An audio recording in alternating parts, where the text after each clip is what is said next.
Okey, kembali dalam Malaysia hari ini. Terima kasih kerana terus bersama dengan kami. Masih lagi bersama dengan Yang Berhormat Datuk Saifuddin Abdullah, Menteri Komunikasi dan Multimedia. Banyak perkara nak bincangkan sebenarnya sebab kebanyakan ataupun dikata maklumat, semua maklumat rasmi anda lihat melalui kaca TV dan juga stream secara online. Jadi pada masa yang sama juga anda mendapat maklumat daripada pelbagai platform yang lain ataupun portal yang lain. Dan kita nak manfaatkan waktu PKP ini dengan setidak-tidaknya kita belajar sesuatu yang baru, memanfaatkan diri kita dengan pelbagai ilmu pengetahuan seboleh-bolehnya.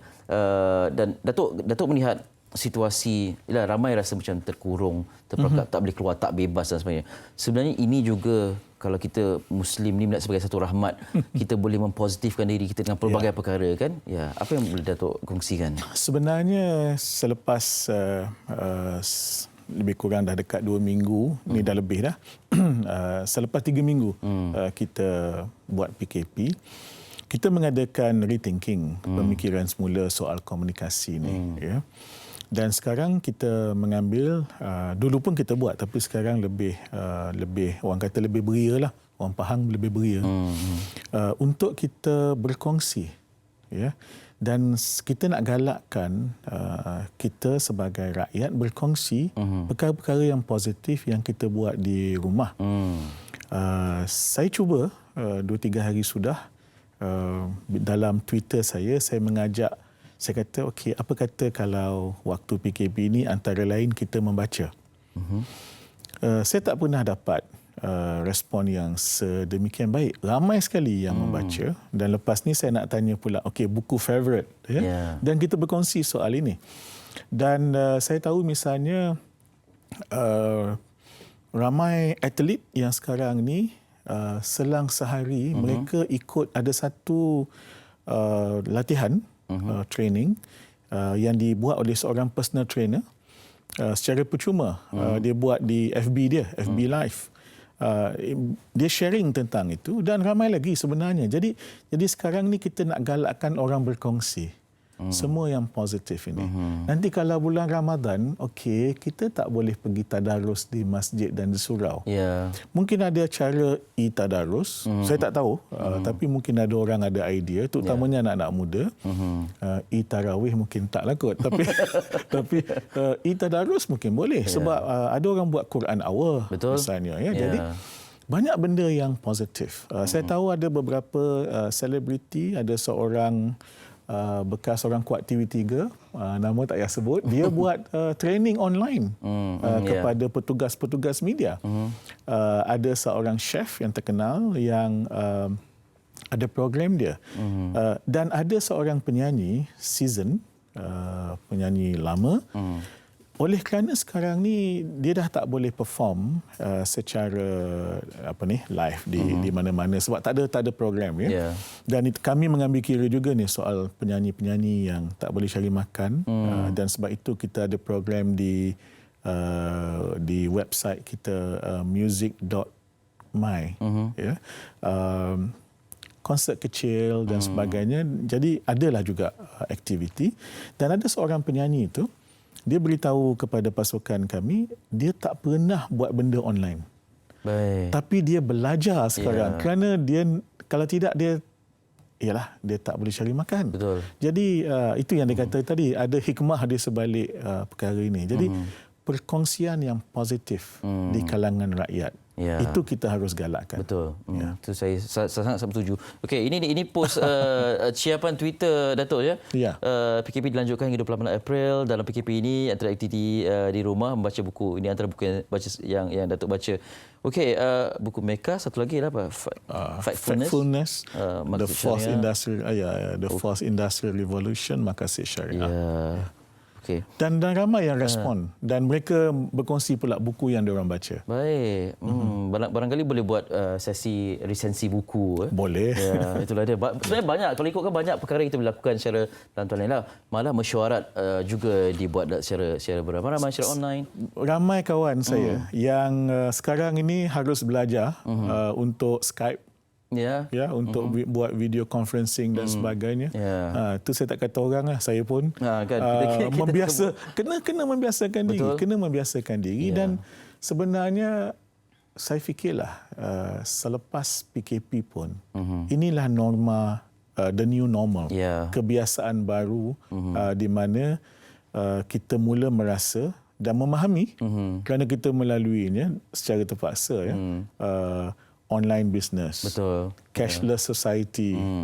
Ya, dan sebelum ni kalau kerajaan mewawarkan tentang IR 4.0 pendigitalan, inilah nak tak nak kita kena belajar dalam tempoh ni. Masa tu kita rasa ni apa benda kan? Ni apa benda ni? Alah, tak payahlah. Tapi sekarang kerana terpaksa, kita harus melakukan. Betul.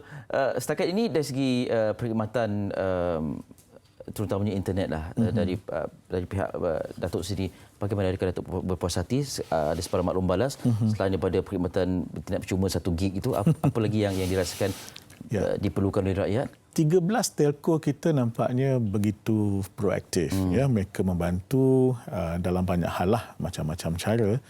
Namun saya tahu ada satu rungutan sekarang.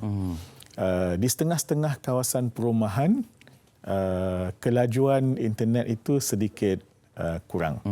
Dan ini ada sebabnya kerana akses kepada internet ini, dia sebenarnya, cakap orang kampungnya, dia dibahagi kepada 3 komponen. Kawasan perumahan, pejabat dan di antaranya jalan, highway. Kita tak pernah fikir, syarikat telco pun tak pernah fikir yang tiba-tiba semua orang duduk kat rumah.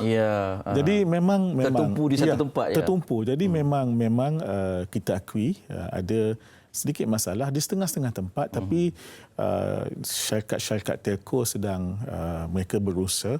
Kita nak pastikan pertama jangan crash, dan mereka berusaha untuk orang kata redeploy supaya pastikan akses itu baik, laju dan sebagainya. Dan pada waktu yang sama juga kita cuba juga menghidupkan suasana normal di sebalik tak normal tu. Misalnya anak-anak tak boleh pergi sekolah. Jadi kita dengan Kementerian Pendidikan, ini idea Menteri Pendidikan Dr. Razi, TV okey. Sekarang kita ada 2 jam program pendidikan, pukul 9 hingga 10 pagi dan pukul 1 hingga 2 petang. Ini ada ibu bapa yang tanya, dia kata, "Din, ini tak cukup." Saya kata betul, tapi ini dibuat dalam masa serta-merta. Dan mudah-mudahan kita boleh luaskan lagi. Kita ramai ibu bapa harapkan begitu juga. Mungkin media prima pun nak bantu juga. Ini bukan monopoli mana-mana stesen TV, sebab anak-anak ni adalah tanggungjawab kita bersama. Betul. Datuk, dalam sesi ataupun bincang kita seterusnya, kita nak juga nak maklumkan tentang situasi yang dihadapi oleh frontliners kita bersama hadapan. Sejauh mana pada pandangan Datuk kita meraihkan mereka dan memperlihatkan cabaran tugas mereka ini?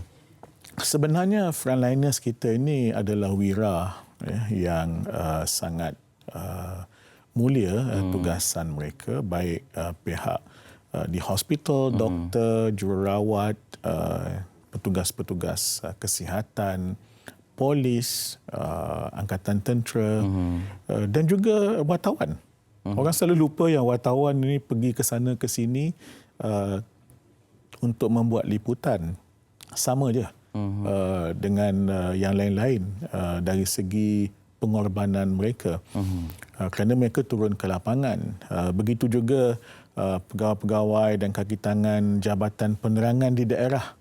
Sebab di daerah kita masih terpaksa juga menggunakan kenderaan kita, jalan masuk kampung macam dulu-dulu guna pembesar suara itu untuk memperingatkan. Maknanya kita guna semua medium yang ada, dan ini semua frontliners, dan kita harap mereka semua sentiasa sihat, dijauhi mara bahaya, jaga kesihatan, social distancing, dan kita juga terima kasih kerana dalam pakej rancangan ekonomi itu ada peruntukan untuk frontliners, dan juga setengah-setengah golongan yang mungkin kita ada masanya kita mungkin tak perasan, mereka yang gaji harian. Kita ada misalnya kalau di bawah KKMM saja, artis, karyawan sekarang tak boleh kerja, tak boleh syuting. Kalau filem dan drama tak boleh syuting, tak ada drama, tak ada filem, tak ada bayaran. Itu yang syarikat, yang pekerja tak dapat gaji dan allowance. Penyanyi, buskers, itu yang kita buat program music.my tu. Dan yang lain-lain juga. Jadi semua terkesan dan kita harus cuba bantu sedaya upaya kita. Ya. Okey, baik. Di kesempatan ini saya tak tahu Datuk akan muncul di mana-mana lagi stesen, tapi bila disebutkan individu atau menteri tertentu saja yang punya kapasiti untuk maklumkan pengumuman rasmi dan sebagainya kepada rakyat Malaysia, apa yang boleh Datuk pesankan? Ya, kita memang ada keyakinan penuh ya bahawa rakyat kita keseluruhannya itu berdisiplin.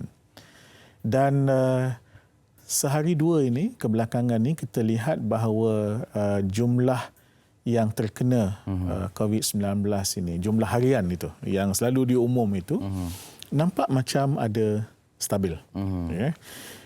Yang kita nak sekarang ni ialah turunkan angka itu.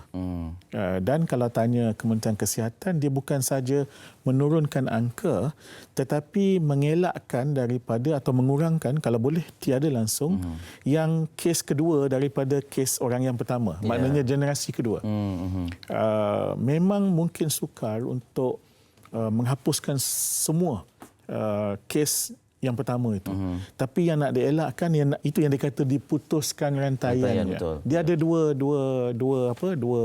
tahap. Satu ialah jangan ada kes yang baru dan yang keduanya jangan kes yang sudah ada atau yang baru itu pergi kepada kes generasi kedua. Dia panggil generasi kedua, generasi ketiga. Yang itu yang mesti diputuskan dan saya fikir kalau mengikut Kementerian Kesihatan kita sudah berada pada track yang betul. Jadi untuk memastikan kita sampai ke angka yang munasabah dari segi untuk kita rasa kita sudah selamat, itu yang perlu tambah 2 minggu PKP itu. Itu juga kerjasama yang terus diharapkan daripada rakyat Malaysia ya. Dan kita juga diiktiraf cara pengendalian pandemik ini Alhamdulillah dan kita kena teruskan. Betul. Datuk, terima kasih banyak-banyak. Selamat menjalankan tugas. Sama-sama lah. Teman-teman yang lain di Kementerian Komunikasi dan Multimedia. Yang berhormat Datuk Saifuddin Abdullah bersama dengan kita.